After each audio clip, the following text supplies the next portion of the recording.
attendons de voir fan lay mujjee. Bah Diakhaté que je salue au passage dafa am lu mu bind.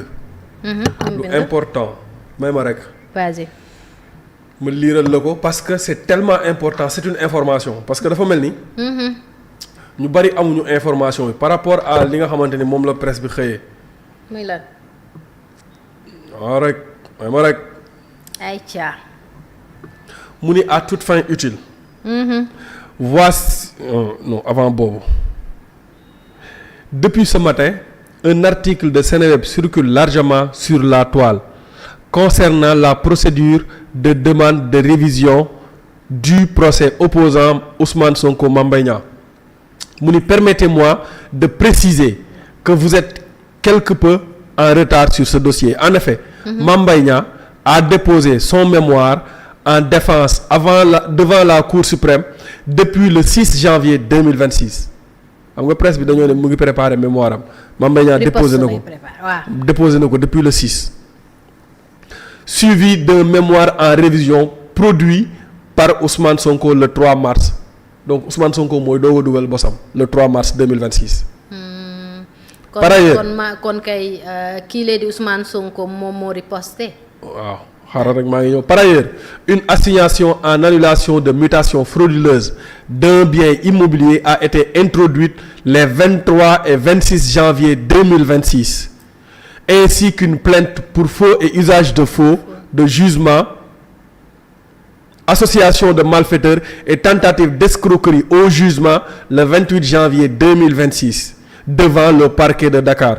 Cette plainte vise Ousmane Sonko, Yassine Fall et tous les complices qui seront révélés par l'enquête ainsi que toute personne ayant fait usage à profiter de ce faux. Ce que les gens devaient savoir mooy Mame Mbaye Niang moo dugal Ousmane Sonko dugal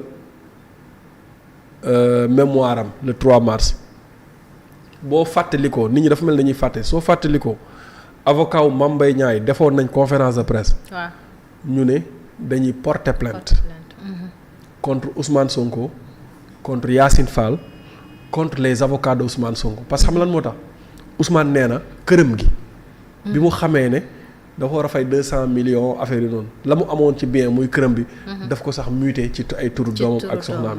xam nga loolu faux et usage de faux la. tentative d'escroquerie au jugement léegi ñoom ñu porter plainte. donc dossier bi ñaari dossier la beneen plainte bu Ousmane Sonko bu Mame Mbaye Niang dugal ak projet de révision bii nga xamante ni fi mu toll nii Cour suprême la ñuy xaar pour mu wax ndax am na élément nouveau wala amul élément nouveau léegi nag man fu Cour suprême di jaar. man moo ma jaaxal pour weddiwaat boppam. waaye man maa ngi leen di déglu. loolu tamit. oui non maa ngi leen di déglu. loolu tamit kaa la. Cour suprême fu muy jaar pour ba war a weddiwaat boppam ci li mu waxoon ci rabat d'arrêt bi. ñu ne Cour suprême yow rabat d'arrêt bi toutes les chambres réunies ñoom ñoo réunir ñu rejeter rabat d'arrêt bi léegi fan la Cour suprême di jaaraat pour weddiwaat boppam au-delà de tout ça. Il ne s'agit pas de procès de Prodac. Ce que les Sénégalais ne comprennent pas affaire Mame Mbaye Niang Ousmane Sonko bi du affaire Prodac de. diffamation même bu détournement amee Prodac problème bi du loolu problème bi diffamation la. diffamation la. mais Sali diffamation 10 jours nga am pour apporter ay preuves boo ko indiwul tu es forclos. léegi nag si Ousmane Sonko est un citoyen à part entière waxoon na ne mi ngi ci table la. non xam nga yaa ngi may fàttali ay waxam. Ousmane Sonko li mu wax yëpp te gisuñu ko Ousmane Sonko fii la toog génnee ne rapport baa ngi nii ma toog ci télé ne leen wallaahi amul rapport Ousmane Sonko amul rapport Sali bu amoon rapport génne na ko bu yàgg man maa la wax Ousmane Sonko a été induit en erreur te moom ba mu xamee ne def na erreur bi muy xam ne def na erreur c'est trop tard te rëy na toogaat ne def naa erreur. maanaam boo fekk na wax na ba pare waaw comme compte 1000 milliards yi dañ ko nax. xam nga Sonko dafa neex a ndax soo xamul lu bari dafa neex a ndax soo xamul lu bari c'est-à-dire dafa neex a ndax je vous assure que Sonko a été induit en erreur ci ñaari cas yëpp te te ñaari cas yëpp mën naa la ko détailler benn par détail niñ ko induire en erreur. détaillel ma ko vas-y. non am nañ temps non xam nga kaaw Prodac bi je l'avais détaillé. dama ne kaaw Prodac bi. dañoo activé woon IGF. il ne s'agissait pas IGF mënul auditer ministère direction la mënoon auditer. IGF ministère des finances la nekk. IGF lañ activé. te loolu Mame Mbaye Niang en tant que ministre moo demandé woon ñu def audit ci liggéey bi nga xamante ni am na ci DAC yi. ñu activé IGF ministère des finances activé IGF ñu jël dossier bi. jox ko dem si yàlla Samba Lawbe Dieng. yàlla na ko yàlla yërëm te xare ko aljana Pikine la dëkk sama koñ. Samba Lawbe commencé audit bi audit bi demee ba sori Samba Lawbe faatu. ñu jël mbir mi classé ko sans suite amul signature amul xam nga audit IGF bu defee audit ci yow ba pare daf lay jox audit bi. audit bi waaw. yow nga xool nga apporter ay réponses moom bu demee ba pare daf koy kii jébbal ko l'autorité mais audit bi yeggul ci digg ba la yem Samba Lawbe faatu. génn àdduna bi mu génnee àdduna. ñu jël audit bi tegee ko de côté. soo fàttalikoo Ousmane Sonko ba mu taxawee ci meeting bi ne am naa kii bi ñu dolli ci dossier bi faux et usage de faux. lu tax indiwu ko après ñu dindi faux et usage de faux bi. waaw parce que dossier bi fan la ko parce que Ousmane Sonko xam nga pré-rapport n'a rien à voir ak rapport. pré-rapport mooy rapport bu ñuy def te pareegul te pré-rapport boobu ñuy wax noonu. avocat yi wax ko waaw. brouillon la. pré-rapport boobu ñuy wax noonu amul fenn ci pré-rapport bi laa wax de. amul fenn fu ma gis ne amul fenn fuñ bind ne Mame Mbaye Niang détourné na xaalis ci pré-rapport bi loolu mënta nekk preuve pré-rapport la. donc moom fan la jëlee détournement boobu kon. moo tax mel ne dañ koo nax kan moo ko jox document bi. Samba Lawbe ak ban document lañ ko jox. Samba Lawbe am na ay xale yoo xamante ne da leen jëloon doon na leen jël stage. foofu laa mën a yem ci wax ji. parce que li ma lay wax nii waxoon naa ko mu leer naññ ci yeneen plateau yi. donc stagiaires yi ñoo ko jox. non rapport en tout cas dama ne rapport bi yeggul woon Samba Lawbe bi mu gaañoo ñu jël rapport bi classé ko sans suite moo tax Mame Mbaye Niang ne la mosul gis rapport directeur Prodac ne la mosul gis rapport kii nu mu tuddati l'ancien ministre la Pape Malick Ndour ne mosul gis rapport amul xam nga rapport kañ la am. rapport Cour des comptes te ñoom biñ ñëwee la rapport Cour des comptes bi am. bi mujjee génn. waaw biñ ñëwee boobu la rapport am te rapport Cour des comptes boobu noonu waxul ci détournement yi rapport Cour des comptes bi xam nga lan la épinglé. maanaam yenn manquement yi nga xamante ni am na ko ci exécution marché bi parce que ma fàttali la. marché bi dafa amoon enjeu dafa amoon ay dagu Itato dagu kër Momar Sarr. dagu kër Samba Kane je crois c'était 4 ou 5 dag mais ñetti dag yooyu laa ci jàpp. dañoo amoon projet defar ay dag pour employer ay jeunes ñu jël projet bi Green 2000 société bu ñu naan Green 2000. gagné marché bi. Green 2000 bi mu gagné marché bi ñu def lépp ba pare. Green 2000 war a dem enregistrer marché bi pour mu jot avance de démarrage. Green 2000 amul xaalis bu mu fayee pour enregistrer impôt et domaine pour enregistrer marché bi. ministre bi ne. Mame Mbaye Niang ministre bi ne Macky Sall dafa yàkkamti affaire yi 2019 lañ jëm affaire bi 2017 la. il faut mu am résultat. mu ne nañu décaissé xaalis mooy circulaire boobu ngay gis. mu ne nañu décaissé xaalis avance de démarrage bi. ñu jox ko Green 2000 mu permettre leen ñu mën a enregistrer rapport bi. ñu mën a enregistrer marché bi.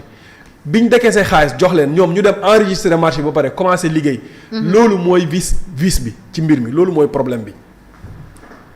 D'accord. mais 29 milliards Mame Mbaye Niang détourné wul 29 milliards Pape Malick Ndour fekkeewul yëgul. il n'y a pas de détournement de 29 milliards au Prodac léegi même bu fekkente ne procès Prodac la loolu après mën nañ cee wax am na ay manquements. mais Mame Mbaye Niang mi mu cité xam nga Ousmane Sonko dafa toogoon ne comment dirais-je lire ay passage mu ne passage baa ngi nii lire ko bi mu mujjee toog mu ne passage bi ma doon lire ñuy rëppi mu ngi nii pré-rapport baa ngi nii rapport baa ngi nii mu ne woon ay fan yu néew dinañ ko rendre public ñëpp jot ci daaw la loolu daaw xaw ma daaw jéeg daaw la gis nga rapport bi yow comme yow moom yow yaay gis lépp yow gis nga rapport Mame Mbaye Niang bi ñu ko convoqué mook Ousmane Sonko bi mu ñëwee commissariat xam nga lu mu indi ñaari clé USB waaw benn bu gris ak benn bu bleu blanc waaw bleu blanc xam nga lan moo nekk ci biir clé USB yooyu noonu ay site ay articles yu nga xamante ni site yi bind nañ ko je pense Dakaractu xaw ma fan ñoo ko bindoon ne scandale Prodac affaire yi noonu loolu lañ def ci clé bi indi ko ay article waaw site internet waaw loolu lañ def ci clé bi indi ko loolu mooy rapport yi ñoom loolu lañ def ci clé indi ko ba nii may wax ak yow ni Ousmane Sonko dañ koo laaj enquêteurs yi dañ koo laaj rapport IGE nga wax mu ne leen damaa juum bugguma woon wax IGE gars yi ne ko IGF gars yi ne ko lan mu ne rapport IGF laay wax gars yi ne ko indil ñu rapport bi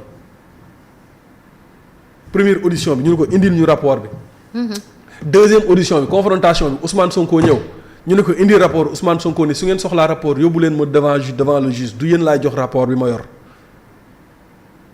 gars yi yóbbu ko ñu koy àtte Ousmane Sonko génn cité kër góor gi di football avocat yi ñëw bi avocat yi ñëwee xool gisuñu seen waa ji amuñ fa droit wa parole ñu génn dem ñu àtte ko dóor ko diffamation ba léegi nii Ousmane Sonko avocat yi ñoo la gën a xam ne avocat amul rapport Prodac Sali bis bu Ousmane Sonko génnee rapport buy wane ne Mame Mbaye Niang sàcc na 29 milliards ma nekk taalibeem di ko màjjaalal di ko yóbbul te loolu boobu ba léegi maa ngi koy wax non man du c'est la troisième xaw ma quatrième fois ma wax ko il n'y a pas de rapport de l'IGF wala de l'IGE bu wax ne Mame Mbaye Niang sàcc na 29 milliards il n'y en a pas lii kay daf ma leer ni Mamadou laa tudd sant Cissé maanaam rapport affaire Prodac yi daf maa leer naa ñi léegi nag moi j'attends de voir lan lañ jox Cour suprême bu Cour suprême ubbee dossier bi ñu ne élément nouveau la amaana dinañ mettre à notre disposition cet élément là dinañ ko xam mais il ne s'agit pas encore une fois de procès pour détournement il s'agit de procès de diffamation diffamation nag ay la yéwén tu as 10 jours pour apporter tes preuves am na fi ay jurisprudence yu bari Daouda Mine a été victime de ça da nga wax indil ay preuves oui loolu la de oui da ngay indi ay preuves Ousmane Sonko n'a pas de preuves ses avocats n'ont pas de preuves ils veulent gagner du temps ils veulent faire tout ce qu'ils veulent mais ils n'ont pas de preuves mais pourquoi aussi tamit ñuy sonalaat nit ñi ci mbir yooyu tamit bëgg a sonalaate rek bëgg sonalaate kese ma sali wóor na yàlla Ousmane Sonko amul rapport